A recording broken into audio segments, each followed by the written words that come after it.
Le royaume d'Akaléa s'étendait à perte de vue, baigné par la lumière dorée du soleil levant et bordé de savanes ondulantes, de collines couvertes d'herbes hautes et de forêts millénaires où les arbres semblaient chuchoter des secrets oubliés depuis longtemps. C'était un royaume de prospérité, d'harmonie et de légende, où chaque rocher, chaque rivière et chaque arbre avait une histoire à raconter. Au centre de ce royaume trônait le palais royal, une forteresse de pierre blanche ornée de fresques représentant les exploits des ancêtres et les symboles sacrés du tambour. Le jeune prince Kayan, âgé de 15 ans, se tenait dans la grande salle du palais, les mains posées sur le tambour des ancêtres. Cet instrument sacré n'était pas simplement un objet, il était le cœur du royaume. Les anciens disaient que ces battements avaient le pouvoir de parler aux esprits, de guider les récoltes, de protéger le peuple et de maintenir l'équilibre entre le monde des vivants et celui des morts. Depuis sa naissance, Kayan avait été fasciné par le tambour. Il passait des heures à observer ses mouvements, à écouter le silence entre ses vibrations et à apprendre à ressentir le rythme du royaume. Mais ce matin-là, un silence inquiétant régnait. Le tambour, pourtant si vivant et vibrant, ne rendait aucune note. Kayan posa ses mains avec douceur, presque avec crainte, et tenta de frapper un rythme. Rien. Le vide. Une étrange sensation lui serra le cœur, comme si le tambour lui-même retenait son souffle. Les oiseaux habitués à chanter dans la cour étaient silencieux, et même le vent semblait hésiter à traverser les colonnes du palais. Les serviteurs passaient dans les couloirs, la tête basse, leur visage trahissant une inquiétude muette. Le royaume, pensa Kayan, souffrait peut-être depuis plusieurs saisons, et il ne s'en était pas rendu compte. Soudain, la porte de la grande salle s'ouvrit avec un léger grincement. Le roi entra, ses pas lourds résonnant sur le sol de pierre, et ses yeux reflétaient une inquiétude profonde. Kayan se redressa, serrant instinctivement le tambour contre lui. « Mon fils, dit le roi d'une voix grave et émue, le tambour des ancêtres s'est tu. Depuis des lunes, il ne parle plus. Les récoltes diminuent, les rivières s'assèchent, et un vent sombre souffle sur nos collines. Nos anciens craignent. » Il s'interrompit, comme s'il cherchait ses mots, une force obscure, venue de l'ombre. Depuis toujours, il avait cru que le tambour était invincible, que sa magie ne faiblissait jamais. Et pourtant, il était silencieux. Le prince frappa doucement le tambour, espérant entendre au moins un murmure des ancêtres. Mais il n'y eut rien. Puis, à travers les vitraux teintés de lumière rouge et or, il aperçut une silhouette qui semblait flotter à l'orée de la forêt visible au loin. Sa robe noire ondulait dans le vent comme un voile vivant, et ses yeux brillaient d'une lueur inquiétante. Zalira, la prêtresse ennemie, était là. Et son regard, chargé de puissance et de défi, semblait dire que le royaume n'avait plus aucun espoir si Kayan ne bougeait pas. Le prince sentit une peur profonde, celle qui s'installe au creux du ventre et fait trembler les mains. Mais à côté de cette peur, un courage nouveau, presque brûlant, prit forme. Il posa sa main sur le tambour et murmura, comme s'il parlait à un ami ancien et sage. « Je ne laisserai pas notre royaume sombrer dans l'oubli. Les ancêtres, guidez mes pas. » Le roi s'approcha, posa une main sur l'épaule de son fils et dit avec gravité. « Ce voyage sera dangereux. Tu devras traverser des lieux que personne n'ose nommer, affronter des épreuves physiques et spirituelles, et peut-être même défier Alira elle-même. » Kayan acquiesça, serrant le tambour contre lui. Il savait que ce moment marquait le début de sa véritable destinée. Il ne s'agissait plus seulement d'apprendre à jouer du tambour, mais de sauver le royaume entier et de restaurer l'harmonie avec les ancêtres. Les heures qui suivirent furent un tourbillon de préparatifs. Kayan choisit ses vêtements, légers mais robustes, adaptés au long voyage. Il prit un sac contenant de la nourriture, de l'eau, des herbes médicinales et des parchemins décrivant les rituels anciens. Il passa en revue chaque geste appris au palais, chaque note du tambour, chaque conseil des anciens. Lorsque le soleil atteignit son zénith, Kayan sortit du palais. Le vent chaud de la savane caressa son visage. La route vers l'inconnu s'étendait devant lui. Chaque pas sur la terre poussiéreuse résonnait comme un appel. Il se retourna une dernière fois et aperçut la silhouette de Zalira, toujours là, immobile mais omniprésente, comme un avertissement que le voyage serait long et périlleux. Alors qu'il progressait, la forêt semblait prendre vie autour de lui. Des singes aux yeux dorés l'observaient depuis les branches. Des oiseaux aux plumes iridescentes s'envolaient en formant un nuage coloré, comme pour baliser son chemin. Parfois, des lianes s'agitaient seules et des racines épaisses sortaient du sol, comme si la forêt voulait le tester. Kayan devait avancer avec prudence, chaque pas pouvait être dangereux. Il s'arrêta près d'un petit ruisseau pour boire. L'eau était claire et glaciale. Alors qu'il s'agenouillait pour la boire, il aperçut son reflet et se vit avec le tambour contre sa poitrine, les yeux sérieux mais résolus. Il se demanda ce que Zalira pouvait bien lui réserver. Sa silhouette noire hantait déjà ses pensées. La prêtresse ennemie n'était pas seulement puissante, elle était rusée et imprévisible. Chaque rumeur sur elle que Caïan avait entendue au palais devenait plus tangible à mesure qu'il avançait. « Tu dois rester concentré », murmura-t-il. Le chemin était semé de petites épreuves. Des rochers glissants, des branches basses qui semblaient vouloir le retenir, et même de petits animaux curieux qui se glissaient entre ses jambes. Mais la forêt lui enseignait aussi. Chaque obstacle lui montrait la patience et l'écoute, deux qualités essentielles pour réanimer le tambour des ancêtres. Alors qu'il avançait plus profondément, Caïan entendit un bruit inhabituel, un craquement sec et rapide, suivi d'un souffle glacial. Il s'immobilisa, le cœur battant. Devant lui, une forme se dessina dans la brume matinale. Une silhouette féminine, enveloppée de noir, ses yeux brillants et perçants. « Zalyra, tu avances loin pour un jeune prince, » dit-elle, sa voix grave et chantante à la fois. « Mais ce tambour ne t'appartiendra jamais. » Caïan serra le tambour contre lui, sans reculer. « Je n'abandonnerai pas. Les ancêtres me guident, et je ferai tout pour que leur voix revienne. » Zalyra esquissa un sourire glacial et disparut comme un souffle dans l'air, laissant derrière elle une froideur inquiétante. Caïan sut alors que le voyage ne serait pas seulement physique, mais aussi une lutte de volonté, un affrontement psychologique. Chaque note qu'il frapperait, chaque pas qu'il ferait, serait surveillé par la prêtresse. Le prince continua son chemin, et bientôt il atteignit une clairière. Là, les rayons du soleil filtraient à travers les branches et illuminaient un cercle de fleurs sauvages. Caïan s'assit quelques instants, le tambour sur les genoux, et se concentra. Il frappa un rythme lent, un rythme de respiration, un rythme de vie. Il se sentit relié à quelque chose de plus grand que lui, un fil invisible qui reliait le monde vivant et le monde des esprits. Pendant ce temps, la forêt semblait s'apaiser, comme si les arbres et les animaux reconnaissaient son intention pure. Le jeune prince savait qu'il venait de franchir une étape importante. Il n'était plus un enfant curieux du palais, mais un voyageur sur la route de sa destinée. Plus loin sur le chemin, il rencontra d'autres signes de la magie de la forêt. Des pierres noires sculptées naturellement semblaient former des symboles anciens. Des courants d'air portaient des murmures incompréhensibles, comme si la forêt elle-même lui enseignait les secrets du monde. Caïan prit le temps d'écouter, de ressentir et d'apprendre. Chaque respiration, chaque battement de tambour renforçait sa détermination. Alors que le jour déclinait et que le ciel prenait des teintes rouges et violettes, Caïan installa un petit campement. Il fit un feu, simple mais suffisant pour éloigner les créatures nocturnes, et coucha le tambour à côté de lui. Il ferma les yeux et se laissa guider par le rythme imperceptible qui vibrionnait encore à l'intérieur de l'instrument.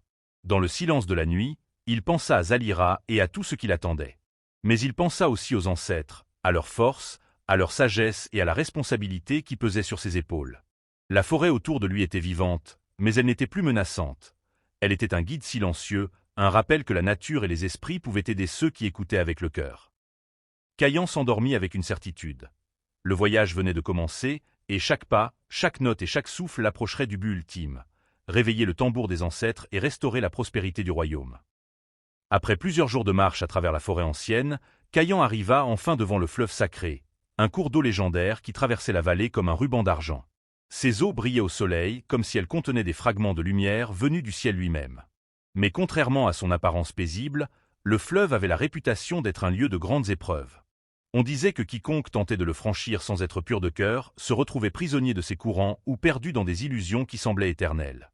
Caïan observa l'eau s'écouler, réfléchissant aux paroles des anciens. Le fleuve révèle la vérité de ton cœur. Celui qui ose le traverser doit être attentif à chaque détail, à chaque sensation, à chaque vibration. Il posa le tambour sur son épaule et avança vers le bord.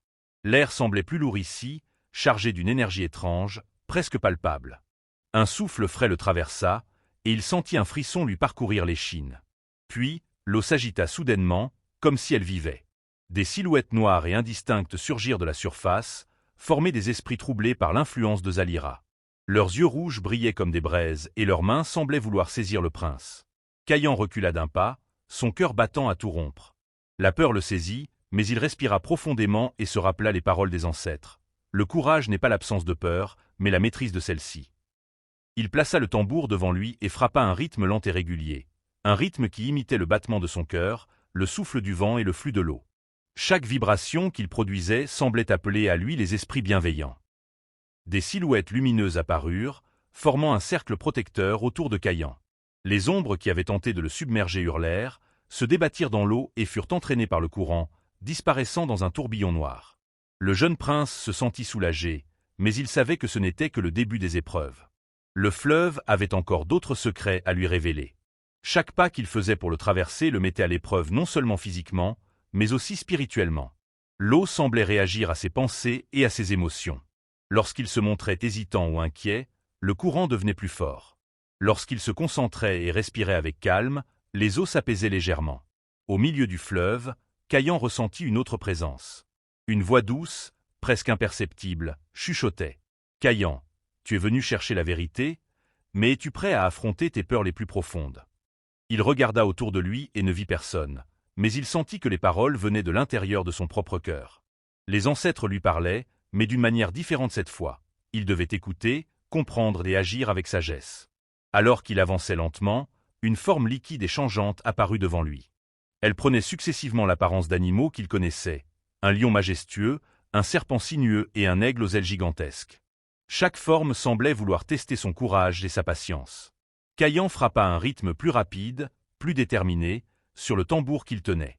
Les vibrations créaient un champ de protection autour de lui, et les formes commencèrent à s'incliner, reconnaissant sa force intérieure. Mais l'épreuve la plus difficile ne venait pas des esprits ou des illusions. Le courant du fleuve se mit à devenir violent, tourbillonnant autour de lui. Caillan dut utiliser toute sa force pour garder l'équilibre. Chaque pas devenait une lutte, chaque mouvement devait être calculé. Les muscles de ses jambes brûlaient, ses mains sur le tambour devenaient douloureuses, et pourtant, il ne faiblissait pas. À un moment, le prince trébucha et tomba à genoux dans l'eau glaciale. Les esprits des ancêtres apparurent alors plus clairement, sous forme de silhouettes lumineuses et bienveillantes. L'une d'elles, un vieil homme à la barbe longue et aux yeux sages, posa sa main sur l'épaule de Caillan et dit « Tu es courageux, mais rappelle-toi, Caillan, la force ne vient pas seulement des muscles, mais de l'esprit. Ressens le rythme de la vie, et laisse le tambour guider tes pas. » Le prince ferma les yeux, inspira profondément et frappa à un rythme lent mais puissant. À chaque battement, il sentit le courant diminuer légèrement, comme si l'eau elle-même se soumettait à l'harmonie qu'il créait. Il avança pas après pas, laissant le tambour établir le lien entre son cœur, le fleuve et les ancêtres. Après ce qui sembla être une éternité, Caillan atteignit enfin l'autre rive. Trempé, fatigué, mais le cœur rempli d'une nouvelle force, il se retourna pour observer le fleuve. L'eau était redevenue calme, paisible, reflétant le ciel en un miroir parfait. Les esprits bienveillants disparurent, laissant derrière eux une sensation de sérénité et de gratitude. Alors que le soleil déclinait, Caillan se rendit compte que cette épreuve ne l'avait pas seulement testé physiquement, mais qu'elle avait également éveillé en lui une compréhension plus profonde du rythme de la vie. Il savait désormais que chaque note du tambour pouvait influencer le monde autour de lui, que chaque vibration était une connexion avec les ancêtres et que sa mission allait bien au-delà de lui-même. Avant de reprendre son voyage, il prit un moment pour s'asseoir sur la rive, tenant le tambour contre lui. Il frappa un rythme doux, en hommage aux esprits qui l'avaient aidé, et murmura « Merci, je continuerai, pour le royaume, pour les ancêtres. » La nuit tomba progressivement, recouvrant le fleuve et la forêt d'un voile sombre. Caillan savait que le plus difficile restait à venir, la montagne des échos, où Zalira pourrait tenter de l'arrêter de toutes ses forces. Mais après avoir traversé le fleuve sacré, il se sentait plus fort, plus sûr de lui et prêt à affronter n'importe quelle épreuve. Le jeune prince s'endormit cette nuit-là sous les étoiles, le tambour posé à ses côtés, rêvant de rythme et de lumière, de battements et de chants, sachant que chaque épreuve rapprochait le royaume d'un avenir restauré. Après plusieurs jours de marche à travers la forêt et les plaines, Caillan aperçut enfin la montagne des échos, majestueuse et imposante. Ses sommets perçaient le ciel, enveloppés de nuages gris et de brume, comme si le monde entier s'inclinait devant elle. La montagne était connue pour être un lieu de révélation, mais également de danger. Chaque pierre, chaque sentier, chaque écho pouvait tester la volonté et le courage de ceux qui osaient s'y aventurer. Caillan s'arrêta au pied de la montagne, observant la pente abrupte et les parois rocheuses qui semblaient défier toute tentative d'ascension. Le vent soufflait avec force, transportant avec lui un parfum d'herbes sauvages et une énergie étrange, presque magique. Le jeune prince serra le tambour contre sa poitrine et inspira profondément. « Chaque pas compte », murmura-t-il, comme s'il parlait à lui-même et aux ancêtres à la fois. À mesure qu'il gravissait la montagne, le vent hurlait et formait des sons qui semblaient résonner à l'infini. Ces échos n'étaient pas simplement le retour de sa voix. Ils portaient les murmures des anciens, les avertissements et les enseignements qui guideraient ses pas. Le terrain était difficile, rochers instables, fissures profondes, passages étroits. Chaque mouvement devait être calculé avec soin. Soudain, une forme apparut devant lui, flottant sur le vent, Zalira, la prêtresse ennemie. Sa présence était presque surnaturelle. La robe noire semblait se fondre dans la brume et ses yeux brillaient d'une lueur inquiétante, pénétrant l'âme de Caïan. « Tu es courageux, » dit-elle d'une voix grave, chantante et glaciale à la fois. Mais courage et innocence ne suffisent pas. Ce tambour, ce royaume, tout cela m'appartient. Tu ne pourras jamais réveiller ce qui doit rester endormi. Caïan respira profondément. La peur était là, mais elle était désormais accompagnée d'une force nouvelle, née de toutes les épreuves traversées jusque-là. Il frappa un rythme déterminé sur le tambour, chaque note résonnant comme un défi. Zalira recula légèrement, surprise par la puissance qu'il dégageait. La montagne elle-même sembla réagir. Des échos multiples répondirent à chaque frappe, amplifiant la vibration du tambour. Caïan comprit que le rythme pouvait influencer non seulement l'esprit des humains et des esprits, mais aussi la nature elle-même. Plus loin, le sentier se rétrécit et devint presque vertical. Les pierres glissantes et les fissures imposantes rendaient chaque pas risqué. Le prince devait se concentrer sur chaque mouvement, chaque respiration, chaque battement du tambour. Ses muscles brûlaient, son cœur battait à tout rompre, mais il ne pouvait reculer. En progressant, il rencontra des illusions créées par Zalira pour le détourner. À plusieurs reprises, il vit des silhouettes familières, des amis disparus, des animaux qu'il connaissait, des visions de son enfance. Chacune de ces illusions cherchait à le faire fléchir. Caïan ferma les yeux un instant, respira profondément et frappa un rythme lent et précis sur le tambour. L'écho de ces notes traversa la montagne et dissipa les visions. La nuit tomba, enveloppant la montagne d'un voile sombre. Les vents devinrent plus violents et la brume plus dense. Mais Caïan continua, guidé par les vibrations du tambour et par la force intérieure qu'il avait acquise au fleuve sacré. Chaque note qu'il frappait semblait dessiner un chemin invisible devant lui. À mi-hauteur, il arriva devant une crevasse profonde et large, que le vent et l'ombre rendaient presque infranchissables. Zalira apparut à nouveau, flottant sur le vent, et leva les mains dans un geste de commandement. La crevasse sembla se transformer en un gouffre sans fond, menaçant de l'engloutir. « Abandonne, Caïan » murmura Zalira, sa voix résonnant dans la montagne comme un écho démoniaque. « Le tambour ne te répondra jamais. » Le prince posa le tambour sur une pierre stable et frappa un rythme puissant, précis et harmonieux. À chaque note, les éclats lumineux des ancêtres apparurent dans la brume, formant un pont invisible à travers la crevasse. Caïan avança prudemment, chaque pas accompagné d'un battement qui liait la montagne, le tambour et les ancêtres. Après un effort immense, il atteignit l'autre côté de la crevasse. Ses muscles étaient engourdis, ses mains en sang à force de tenir le tambour, mais son esprit était clair et déterminé. Il savait que Zalira n'avait pas dit son dernier mot, mais il était prêt. Chaque épreuve l'avait rendu plus fort, plus sage, et plus connecté à la force des ancêtres. Alors qu'il approchait du sommet, il observa le paysage autour de lui.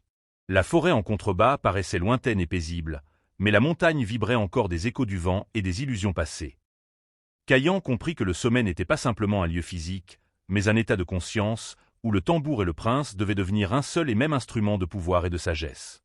Au sommet, la brume se dissipa légèrement, laissant apparaître un plateau de pierres sacrées. Le ciel était teinté de pourpre et d'or, et l'air vibrait d'une énergie mystique. Caïan posa le tambour avec respect, se préparant à la dernière confrontation et à la réanimation du tambour des ancêtres. Il savait désormais que Zalira, aussi puissante soit-elle, ne pouvait rien contre la pureté de son intention et la force de sa détermination. Le sommet n'était plus seulement un lieu géographique, c'était un lieu de révélation où le jeune prince allait toucher la véritable essence de son destin. Caïan s'agenouilla devant le tambour et ferma les yeux. Il inspira profondément, laissant l'air pur de la montagne remplir ses poumons. Puis, il posa ses mains sur la peau sacrée. D'abord, un toucher léger, presque timide. Puis, progressivement, il frappa un rythme lent et régulier. À chaque coup, la vibration se diffusait dans la pierre, le vent et l'air autour de lui. Le premier battement fut à peine perceptible, mais suffisant pour faire frissonner Caïan. Il entendit un murmure, comme un souffle provenant d'un monde invisible. « Caïan, nous te sentons, nous avons attendu ton retour. » Le jeune prince sentit un frisson de joie et de respect. Il redoubla d'efforts, frappant un rythme plus précis, plus concentré. La montagne elle-même sembla réagir. Les rochers tremblèrent légèrement, le vent forma un tourbillon autour de lui et un éclat de lumière dorée apparut à travers les nuages. Puis apparurent les ancêtres. Des silhouettes lumineuses, translucides mais majestueuses, formèrent un cercle autour de Caïan. Certains portaient des sceptres, d'autres des plumes sacrées ou des masques rituels. Leur présence était à la fois apaisante et imposante. Ils ne parlaient pas avec des mots, mais avec des vibrations qui semblaient résonner dans le cœur même de Caïan. Zalira apparut aussi, planant dans la brume, tentant de détourner le prince. Elle leva les mains et murmura des incantations, projetant des ombres sombres vers le tambour. Mais Caïan, concentré et connecté aux ancêtres, frappa un rythme puissant et harmonieux.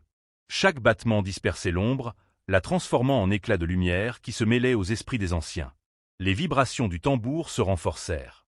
Caïan sentit l'instrument répondre à sa volonté, mais aussi guider son esprit.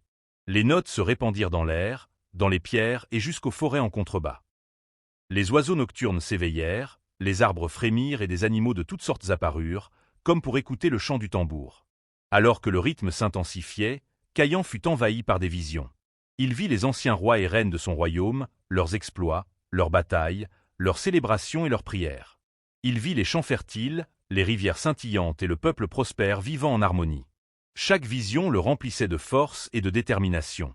Il comprit que le tambour n'était pas seulement un instrument, il était le lien entre le passé, le présent et l'avenir. Zalira hurla de colère, mais ses incantations furent absorbées par l'énergie croissante du tambour. La prêtresse recula, incapable de perturber ce lien sacré. Les ancêtres se mirent à danser autour de Caïan, frappant un rythme invisible qui s'harmonisait parfaitement avec le tambour. L'instrument vibrait avec une puissance inimaginable, et chaque note résonnait jusqu'au royaume, réveillant les champs endormis, les rivières asséchées et les forêts silencieuses. Caïan frappa un dernier rythme, long et majestueux. Le tambour explosa en une résonance continue et profonde, remplissant l'air de vibrations sacrées. Les nuages se dissipèrent, laissant apparaître un ciel lumineux et clair. Les rayons du soleil tombèrent sur la montagne et illuminèrent le prince et le tambour. Les ancêtres levèrent leurs mains en signe de bénédiction, et même Zalira, effacée par la pureté et la puissance du rituel, disparut dans un dernier souffle de brume noire. Le prince s'agenouilla, épuisé mais en paix. Il sentit le tambour battre en harmonie avec son cœur, et il sut que le royaume retrouverait bientôt sa prospérité. Les ancêtres étaient présents, invisibles mais éternels, et le lien sacré était restauré. Caïan sourit, les larmes aux yeux. Il avait réussi. Alors que le soleil se couchait derrière les montagnes, le jeune prince frappa encore une fois, doucement cette fois, pour sceller le lien. Le tambour vibrait avec une force tranquille, comme une respiration profonde qui rassurait toute la vallée. Il savait que le plus difficile était accompli. Le tambour chantait à nouveau, et avec lui, le futur du royaume. Caïan resta assis jusqu'à la tombée complète de la nuit, écoutant les échos du tambour et sentant la force des ancêtres couler en lui. Il savait que son voyage n'était pas terminé, car il devait encore ramener cette énergie au cœur du royaume. Mais il se sentait prêt, plus fort et plus sage que jamais. Le sommet de la montagne des échos était désormais silencieux, mais vibrant d'une énergie nouvelle. Caïan, le cœur rempli de fierté et de gratitude, remit le tambour des ancêtres sur son épaule. Chaque battement du tambour résonnait dans son corps comme une force vivante, un lien indéfectible avec les ancêtres. Le vent soufflait doucement, comme pour l'accompagner dans sa descente vers le royaume. La route du retour semblait plus facile, mais Caïan savait que la vigilance restait essentielle. Zalira n'avait pas totalement disparu. Même si elle avait été vaincue temporairement par la puissance du tambour et des ancêtres, sa présence pouvait encore se manifester, plus subtilement et plus dangereusement. Le jeune prince descendit la montagne avec précaution, chaque pas mesuré, chaque battement de tambour résonnant avec harmonie. En atteignant la forêt, Caïan fut accueilli par les murmures des esprits qu'il avait rencontrés lors de son ascension et de son passage au fleuve sacré. Les arbres semblaient s'incliner devant lui, et les animaux le suivaient des yeux, reconnaissant le porteur de la force sacrée. Même la brume de l'aube semblait danser pour lui, légère et lumineuse. Lorsque le palais apparut enfin au loin, il fut surpris par la foule qui l'attendait. Les habitants s'étaient rassemblés sur les collines et dans les plaines environnantes. Chacun avait entendu les échos du tambour qui montaient de la montagne et résonnaient jusqu'au cœur du royaume. Des cris de joie et des chants éclatèrent, portés par le vent et la lumière du matin. Le roi apparut sur les balcons du palais, les yeux emplis de larmes. Il brandit la main pour appeler son fils et cria « Caïan, mon fils, tu as ramené le tambour des ancêtres. Tu as sauvé notre peuple. » Caïan s'avança lentement, le tambour contre lui, sentant l'énergie des ancêtres couler à travers chaque battement. Chaque note qu'il frappait faisait vibrer le sol, les arbres, les maisons et même les cœurs de son peuple. La prospérité, l'harmonie et la joie revenaient progressivement dans le royaume. Les rivières, qui avaient été asséchées, semblaient scintiller à nouveau. Les champs se gonflaient de promesses de récoltes abondantes et les arbres portaient des fleurs comme jamais auparavant. Zalira, bien qu'encore présente dans l'ombre, ne pouvait plus interférer. Elle observa, Impuissante, sa silhouette noire se dissolvant dans les reflets du soleil levant. Même sa magie sombre ne pouvait rivaliser avec la pureté du cœur et la détermination du jeune prince. Le tambour résonna encore et encore, chaque note racontant le voyage, les épreuves traversées, la peur, le courage, la sagesse et l'amour pour le royaume. Les habitants s'approchèrent pour écouter, fascinés par la puissance de la musique sacrée. Certains pleuraient, d'autres riaient, mais tous ressentaient l'unité du royaume et la force des ancêtres qui veillaient sur eux.